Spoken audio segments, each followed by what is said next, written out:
दोस्तों आज की वीडियो में हम लोग चर्चा करेंगे संसद की कुछ वित्तीय समितियों के बारे में। दोस्तों ये वित्तीय समितियां ऐसी होती है जो संसद के लिहाज से और हमारे देश के लिहाज से बहुत ही काम की होती है, लेकिन बहुत बड़ा चौंकने वाली बात है कि इसके बारे में बहुत कम लोग जानते हैं। यहाँ तक कि कॉम्पिटिटिव एग्जाम में भी ये अक्सर आता है, लेकिन उन लोग भी इसके बारे में कम ध्यान देते हैं। तो दोस्तों हम लोग शुरू करते हैं इसके बारे में। दोस्तों सबसे पहले हम लोग देखते हैं लोक लेखा समिति। दोस्तों लोक लेखा समिति संसद की वित्तीय समिति है जो कैग जब रिपोर्ट पेश करती है तो उसके रिपोर्ट के बाद उस रिपोर्ट की जांच के लिए ये समिति बनती है। दोस्तों अगर इस समिति का गठन की अगर अस्तित्व की बात की जाए कि कब ये समिति अस्तित्व में आया, तो दोस्तों ये समिति आज़ादी के पहले 1921 में अस्तित्व में आया था। और दोस्तों इस समिति का अस्तित्व में लाने का मतलब विधेयक था भारत शासन अधिनियम 1919। मतलब कि दोस्तों भारत शासन अधिनियम 1919 के बाद में लोक लेखा समिति 1921 से अस्तित्व में है। और दोस्तों अगर इस समिति की कार्यकाल की बात की जाए तो इस समिति का कार्यकाल 1 वर्ष का होता है। और अगर इसके अध्यक्ष की बात की जाए तो इसका अध्यक्ष हमेशा लोकसभा के विपक्ष का ही नेता रहता है। दोस्तों ध्यान दीजिएगा, जितनी जो लोकसभा या कोई भी लोकसभा राज्यसभा कोई भी चीज की समितियां रहती है उसका अध्यक्ष हमेशा पक्ष का नेता रहता है, मतलब बहुमत दल का नेता रहता है। लेकिन इसका अध्यक्ष हमेशा विपक्ष का नेता रहता है जिसका बहुमत कम होता है। ये चीज नोट करके रखिएगा।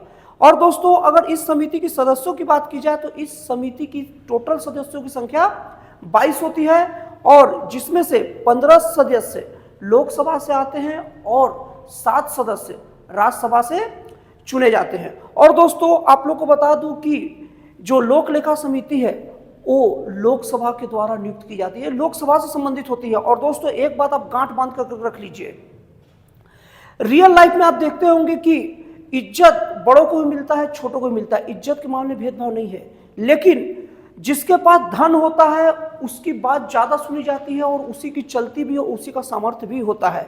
उसी तरीके से दोस्तों लोकसभा वैसे तो निम्न सदन कहा जाता है क्योंकि वो जनता के द्वारा चुना जाता है, और राज्यसभा को उच्च सदन किया जाता है क्योंकि राज्य के द्वारा चुना जाता है। और हमारा संविधान में मानना है कि राज्य लोगों से ऊपर होता है, इसीलिए राज्यसभा का वैसे तो इज्जत ज्यादा है, उच्च सदन बोलते हैं, लेकिन धन का पूरा मामला लोकसभा में रहता है क्योंकि लोकसभा जनता के द्वारा चुना जाता है और धन से संबंधित जितने जो विधेयक है वो लोकसभा के बिना कुछ काम नहीं होता। इसलिए दोस्तों लोकसभा ही सबसे ज्यादा स्ट्रांग है।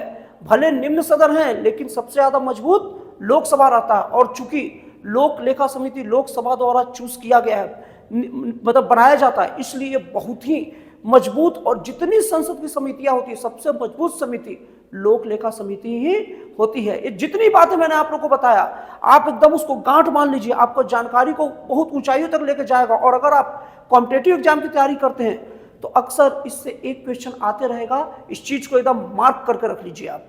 और दोस्तों अगर इस समिति की कार्य की बात की जाए तो मैंने आपको पहले ही बताया था कि यह समिति कैग मतलब नियंत्रण एवं महालेखा परीक्षक जब अपनी रिपोर्ट राष्ट्रपति को सौंपता है तो इसके बाद में उस रिपोर्ट की जांच पड़ताल के लिए समिति बनती है।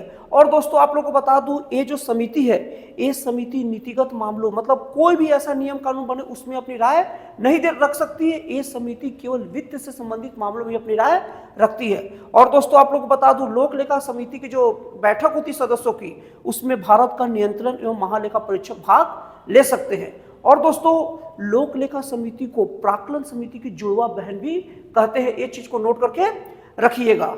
और दोस्तों लोक लेखा समिति का 2 चीज ध्यान देकर एकदम रखिएगा, लोक लेखा समिति में कभी भी कोई भी मंत्री सदस्य नहीं रहता। और अगर लोक लेखा समिति का कोई सदस्य लोकसभा या राज्यसभा से चुना जाए, अगर वो मंत्री पद धारण कर ले तो लोक लेखा समिति से वो हट जाता है। दोस्तों ये दोनों चीज दिमाग में रखिएगा, वो घुमा फिरा के आपसे कोई पूछ सकता है। और दोस्तों इसकी अगर आगे की बात करें तो लोक लेखा समिति अंत में अपनी सारी जांच रिपोर्ट लोक लेखा जो लोकसभा जो अध्यक्ष है उसको सौंप देती है। तो दोस्तों इस तरीके से लोक लेखा समिति का काम खत्म होता है। दोस्तों उसके बाद बात करते हैं प्राक्कलन समिति की। दोस्तों प्राक्कलन समिति का उपनाम है मितव्ययिता समिति। दोस्तों इसके उपनाम से ही आप समझ जाइए कि इसका काम क्या है। मितव्ययिता अगर हिंदी लोगों की अच्छी होगी तो जान लीजिए, मित मतलब कम और व्ययिता मतलब कम से कम खर्च। मतलब ये जो समिति होती है ना दोस्तों, इस समिति का मेन काम ही यही है कि लोकसभा को ये राय देना कि कैसे कम से कम खर्च किया जाए। और दोस्तों इसके अगर सदस्यों की बात की जाए तो इसके सदस्यों की संख्या 30 होती है और 30 का 30 लोकसभा से चुने जाते हैं। और दोस्तों इस समिति को इस समिति की जो बनाने की सिफारिश 1950 में जॉन मथाई ने दी थी। मतलब जॉन मथाई की सिफारिश पर ही इस समिति का गठन हुआ था। यह चीज नोट करके आप रखिएगा। और दोस्तों बता दूं, इस समिति का कार्यकाल 1 वर्ष तक होता है। और दोस्तों कुछ और बता दूं, 1956 के पहले तक इस समिति के सदस्यों की संख्या केवल 25 थी और 1956 के बाद इसे 30 कर दिया गया। और दोस्तों अंत में एक चीज और सुन लीजिए इसके बारे में, इसमें भी कोई भी मंत्री सदस्य नहीं हो सकता। तो इस तरीके से प्राक्कलन समिति का काम कंप्लीट होता है। दोस्तों इसके बाद हम लोग बात करते हैं लोक उपक्रम समिति। दोस्तों लोक उपक्रम समिति का भी कार्यकाल 1 वर्ष होता है और इसके जो अध्यक्ष होते हैं वो सरकारी दल से होते हैं। और दोस्तों इसके जो अध्यक्ष हैं वो लोकसभा अध्यक्ष द्वारा नियुक्त किए जाते हैं। और अगर इसके सदस्यों की संख्या की बात की जाए तो इसके सदस्यों की संख्या 22 होती है, जिसमें 15 लोकसभा से चुने जाते हैं और 7 राज्यसभा से। और दोस्तों इसके बाद में अगर देखा जाए तो 1974 से लेकर आज तक इसके सदस्यों की संख्या 22 का 22 बना हुआ है। दोस्तों अगर इसका कार्य बोला जाए तो इसका प्रमुख कार्य है सरकारी या सार्वजनिक जितने भी जो उपक्रम काम करते हैं, अपने प्रतिवेदन वगैरह को सौंपते हैं, प्रस्तुत करते हैं, तो जांच करना कि सही तरीके से दिया गया है कि नहीं दिया गया है। दोस्तों अगर इस समिति के गठन की बात की जाए तो इस समिति का गठन 1964 में कृष्ण मेनन समिति के सिफारिश के आधार पर किया गया था। और दोस्तों 1964 में इसके सदस्यों की संख्या 15 थी, जिसमें 10 लोकसभा से थे और 5 राज्यसभा से थे। लेकिन 1974 से में इसके सदस्यों की संख्या कितनी कर दी गई? 22 कर दी गई, जैसा कि मैंने अब थोड़ा देर पहले बताया था और अभी तक यथावत है।